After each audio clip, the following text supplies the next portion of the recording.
Hello friends, இன்றைக்கி வீடியோவில் நம்ம ஆரி ஃப்ரேமில் கிளாத் எப்படி போடுறதுன்னு பார்க்க போகிறோம். இந்த ஆரி ஃப்ரேமை ஸ்டாண்டில் எப்படி ஃபிக்ஸ் பண்ணுறதுன்னு பார்க்க போகிறோம்.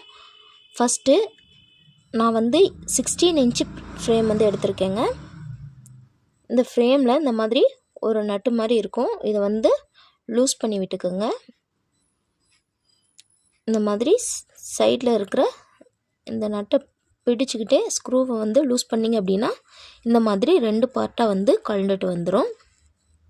இதில் இந்த மாதிரி நட் போல்டு இல்லாமல் ப்ளைனாக இருக்கிற இந்த ஃப்ரேமில் இந்த மாதிரி கிளாத்தை விரித்து வச்சுக்கலாம்.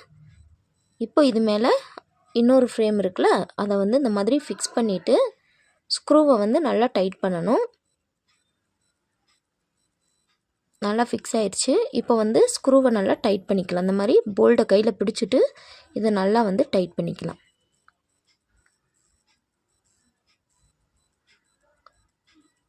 ஓரளவு நல்லா டைட்டானதுக்கப்புறமா இப்போது கிளாத் எல்லாமே சுருக்கமாக இருக்குது. இதை நல்லா இழுத்து விட்டுக்கலாம். கொஞ்சம் கூட சுருக்கம் இல்லாமல் நல்லா டைட்டாக இருக்க மாதிரி, துணி நல்லா டைட்டாக இருக்க மாதிரி இந்த மாதிரி இழுத்து விடணும். எந்த அளவு நல்லா டைட்டாக கிளாத் இருக்கோ அந்த அளவுக்கு ஆரி போடும்போது நல்லா வரும்.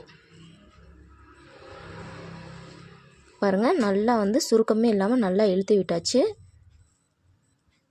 கை வச்சு அழுத்தி பார்த்தோம் அப்படின்னா துணி உள்ளே இறங்கக்கூடாது. அந்த அளவுக்கு நல்லா டைட்டாக ஃபிக்ஸ் பண்ணிக்கணும். இந்த மாதிரி துணியை நல்லா டைட் பண்ணதுக்கப்புறமா மறுபடியும் ஸ்க்ரூவை நல்லா டைட் பண்ணி விட்டுக்கோங்க. அவ்வளோதான், கிளாத் நல்லா ஃபிக்ஸ் பண்ணியாச்சு. கொஞ்சம் லூஸ் இருந்தால் கூட நல்லா இந்த மாதிரி இழுத்து விட்டு டைட் பண்ணி விட்டுக்கோங்க. நான் 2 பக்கமும் ஃப்ரேம் போடுற மாதிரியான ஸ்டாண்ட் வாங்கியிருக்கேன். ஒரு பக்கம் 16 இன்ச்சு, இன்னொரு பக்கம் 18 இன்ச்சு. நம்ம 16 இன்ச்சு ஃப்ரேம் வாங்கியிருக்கோம் அப்படிங்கிறதுனால 16 பக்கத்தை மேலே வச்சுட்டு இந்த மாதிரி ஃப்ரேமை வச்சுட்டு நல்லா ப்ரெஸ் பண்ணோம் அப்படின்னா நல்லா ஃபிக்ஸ் ஆயிரும்.